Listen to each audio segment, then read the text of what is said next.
honorables députés et chers collègues, au moment où l'honneur me choisit d'assurer la direction de l'Assemblée nationale, permettez-moi, en dépit de l'émotion ressentie, habituellement en pareilles circonstances, car il arrive des moments dans la vie où vous sentez que la parole est insuffisante pour traduire le sentiment qui vous anime, car traversé par des émotions parfois contradictoires. En prenant la parole devant vous aujourd'hui, je ne peux m'empêcher d'évoquer la main de l'Éternel qui, se plaçant au-dessus de nos insuffisances, a permis que ce jour arrive pour qu'ensemble nous soyons mobilisés afin de servir notre nation, pour que nous soyons présents pour affronter les défis auxquels elle fait face actuellement. Mes remerciements s'adressent à Dieu, notre Seigneur et notre Créateur, au président de la République, chef de l'État, commandant suprême des forces armées de la République démocratique du Congo, à qui notre peuple a renouvelé sa confiance et à qui encore je rends mes hommages les plus déférents. Je vous demande d'applaudir et le tout-puissant Dieu créateur et son serviteur Félix Antoine Tshisekedi Tshilombo de façon frénétique. Je voudrais aussi remercier le peuple congolais et vous, mes chers collègues députés, qui viennent de me charger de conduire notre destinée parlementaire à bon port. Cet événement intervient au moment où les ennemis de la démocratie ont agi de manière criminelle contre notre État, sémant à l'Est et maintenant à l'Ouest un fleuve de sang dans une aventure de prédation qui n'a que trop duré et à laquelle nous sommes déterminés de mettre fin. Dernièrement encore, nous déplorons l'incursion d'un commando non autrement identifié lourdement armé qui a tenté en vain de déstabiliser les institutions de la République et dont ma famille et moi-même avons été victimes, et nous avons eu la vie sauve grâce à la miséricorde divine.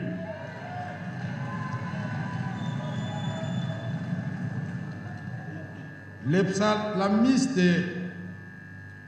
le dit bien: celui qui demeure sous l'abri du Très-Haut repose à l'ombre du Tout-Puissant. J'ai dit l'Éternel, mon refuge, et ma demeure, mon Dieu, en qui je me confie.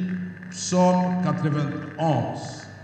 Et je vous recommande aussi le psaume 23. J'ai conscience que le moment n'est pas approprié pour évoquer cette question capitale de l'insécurité à l'Est, aggravée dans cette partie, et à l'Ouest, qui sera au cœur de nos préoccupations quotidiennes pendant cette législature qui commence sous le signe d'une grande espérance.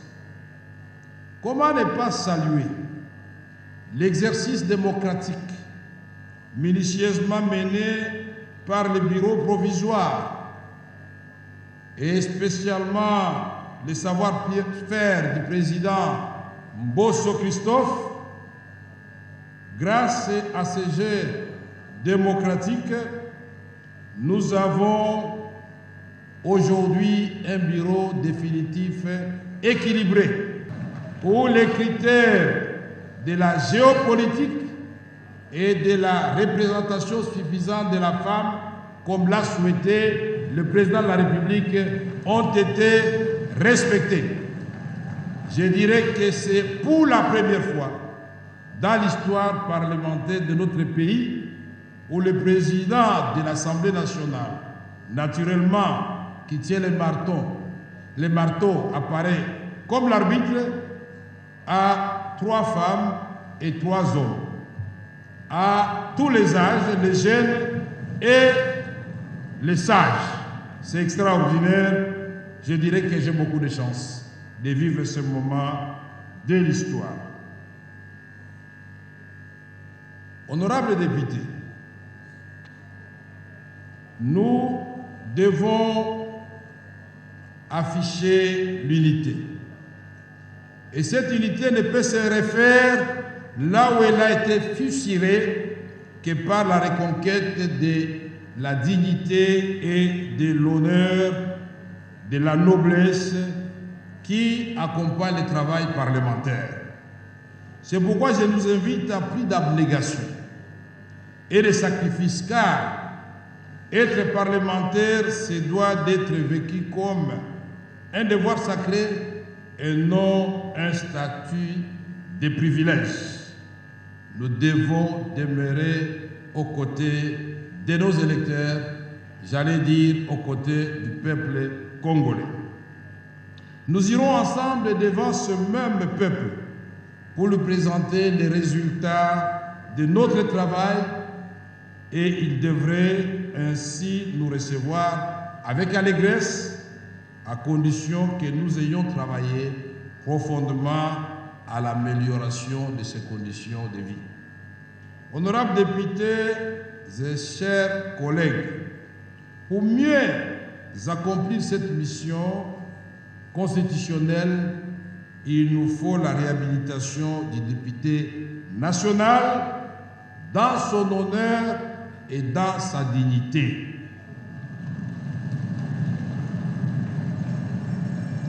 Les députés, en tant qu'élus du peuple, méritent respect et considération.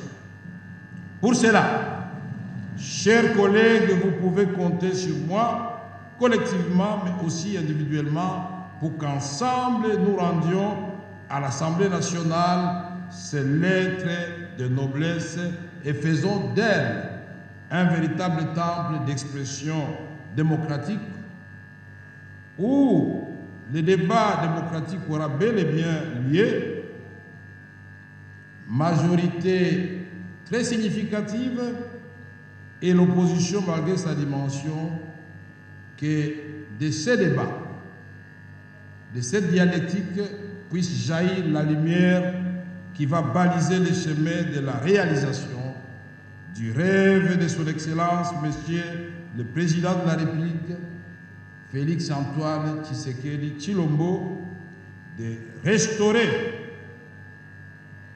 à notre pays son rôle du moteur du décollage de l'Afrique subsaharienne. Honorables députés, chers collègues, nous allons ensemble, dans l'union des intelligences, transformer ce qui apparaît actuellement comme une malédiction de nos ressources naturelles en un véritable atout qui va placer la RDC, la République démocratique du Congo, au cœur de la transition énergétique à laquelle l'humanité est contrainte suite aux effets néfastes du changement climatique. Et dans cette vision, la RDC sera non seulement pourvoir de la paix et du développement pour ses voisins, mais pour l'ensemble de l'Afrique subsaharienne.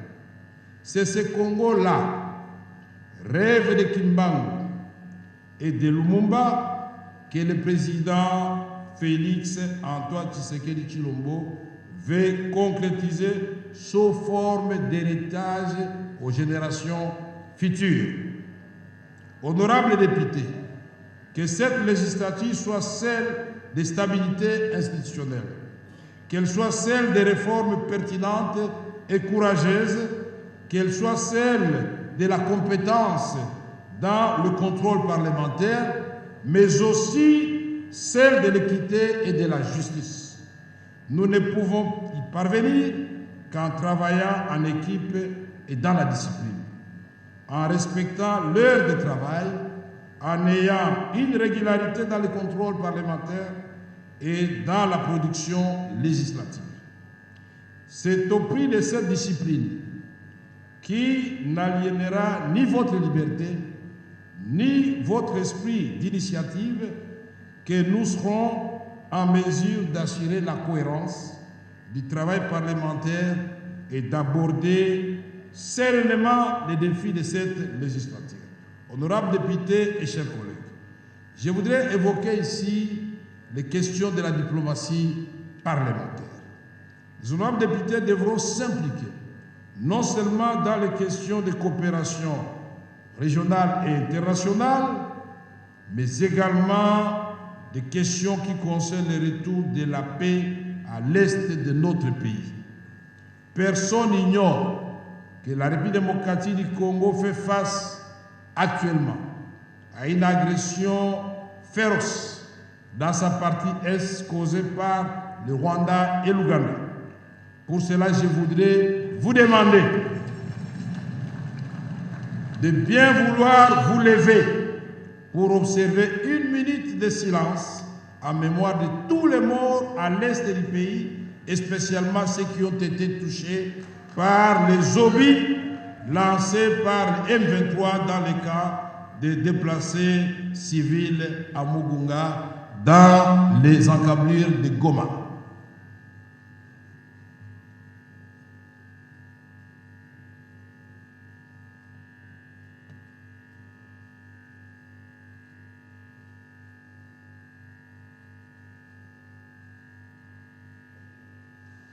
Je vous remercie.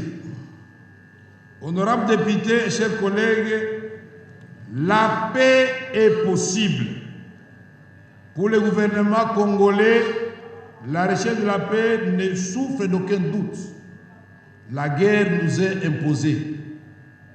L'urgence de restaurer la paix et la sécurité et de stopper définitivement cette guerre injuste que nous subissons ainsi que toutes les atrocités qui s'ensuivent s'imposent.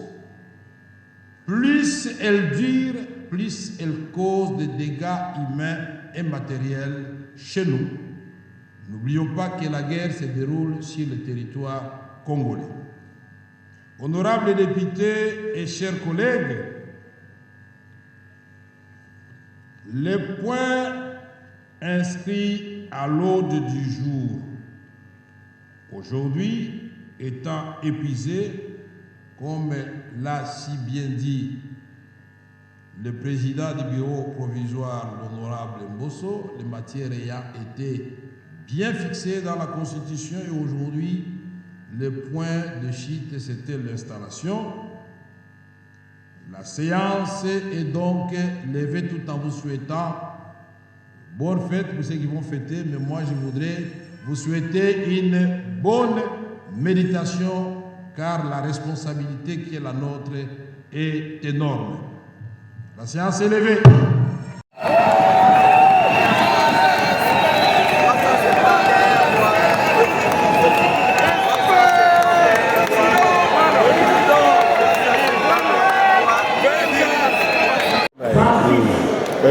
Président Kamere a bimi président ya bureau définitif de l'Assemblée nationale. Kaka sikara lokola bakotanga tokoyeba banso bazali na kati ya bureau définitif wana. Mosala sikoyo peuple aponaki biso ebanda. Voilà. Toli boye. Wana ezali makambo na Nzambe. Da naza prophète te mais eloko na yebi ezali ke Nzambe abatela. Nzambe abateli mpe mboka na biso. Po ezalaki mpe ke badongolo biso wana batia mobulu na kati ya mboka. Alors basoda na biso na mpuko na bango bamaîtrise bango surtout oyo Nzambe asa kati ndeko ato sali boni mo wana ekobimaka na matondo ya mokonzi ya mboka eza makambo ya mokonzi ya mboka mais esengelaki bureau définitif ezala mpo bapesa gouvernement investiture ekoumela te wana nga nayebi koloba. Merci botone botone. C'est la République qui gagne parce qu'on aura une assemblée nationale qui sera responsable, une assemblée qui mettra la barre très haut et une assemblée devant laquelle le gouvernement aura des responsabilités à rendre, des comptes à rendre dans l'intérêt de la population. Et nous pensons que c'est un bon accompagnateur du chef de l'État qui vient d'être désigné comme président de l'Assemblée nationale. Merci.